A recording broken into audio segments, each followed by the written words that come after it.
inenge iri yemadhongi tisingatombozivi kuti love chii.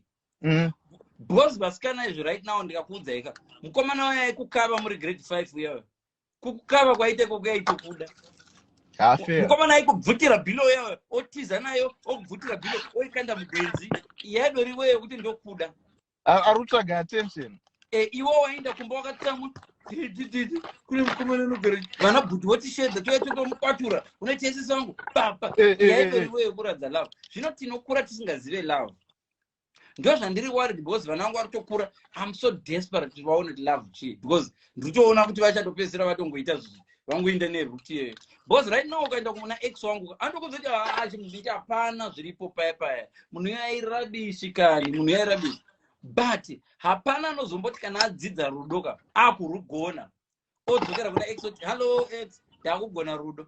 Right now ukafunga mumwe munhu wakatanga naye lula uchine kuma 18 17 kokuya right now anotofamba chiti Mr Jongwe inochitonzi Mr Jongwe but hasizatiko zvino wakurova lifetime uri pamusoro zvangofanana fidzo wamambokisawo bhebhe rekumusha in the rain here kuri kunaya womboti aiwa bhebhe hande kana mumvura timbonokisana ipapa handidi kunyebera mabhebhe ekumusha anogona kukisa mashoma handidi kunyebera ipapa alright like say kissing in the rain kana alright hatimbotaura kuti handeitoswima kutokisa kwake ungati vari kufidha nyana renjiva handisi kuvawanzira but ndakatomboita lesson yekiss kuti kana uchikisa munhu relaxa muromo wako ndikatombotora mengo ndikati aiwa guys kana uchitsvoda munhu malips ngaarelaxe rikaita senga uri kuruma huni wakanga wamuwana anogona kukisa unogona kuwana kuti hygiene iri shoma pamazino varungu same thing I think.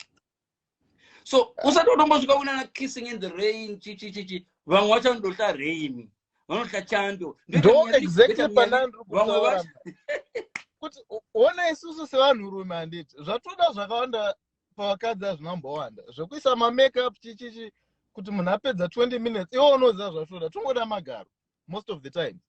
Inini makeup ndakaivenga but ndikati kumunhu ndovenga makeup ona vanofunga ndakaomera hanzi wakaomera fidza kucha kutotenga nemakeup ndikati ndovenga maweave fidza unonyeba kuda wakaomera usoda kutenga weave uri kuona hanzi hakuna munhu anoziva the correct way of kissing is listen, there is a correct way of kissing. There is a very very very much correct kissing. What I know.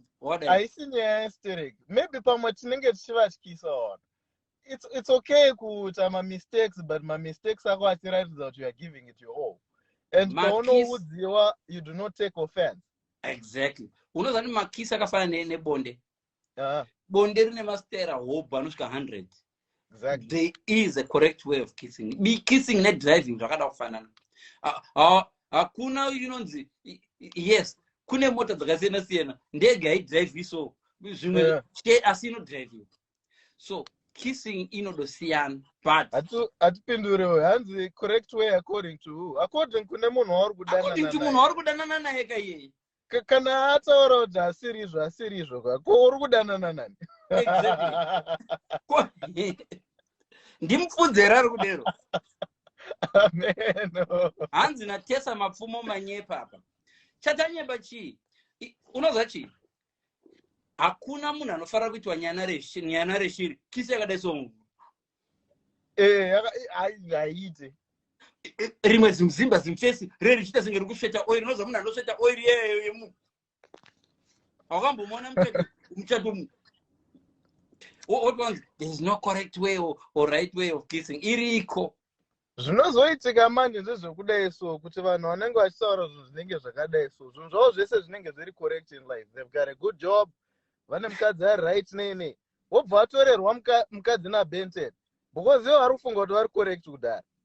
Haro hanzi boys makuita pamuromo hanzi nablossom pop boys makuita pamuromo manje aiwa no isusu vakadzi vedu tabvuma vanotoada but pane kaera kavainako so vanozotida kana tadiwa nevamwe vanhu tabvuma vanhu and era yacho hatisi kuvablema tikuti isusu patinotanga rudo zvechu atiri rabi I'm sure ukasangana naex wangu uku vana ex vangu vanogona kuudza kuti hapana zviripo kani until a certain age unovaudza kuti aiwa munhu yai idiot zvake but uko anondipedzera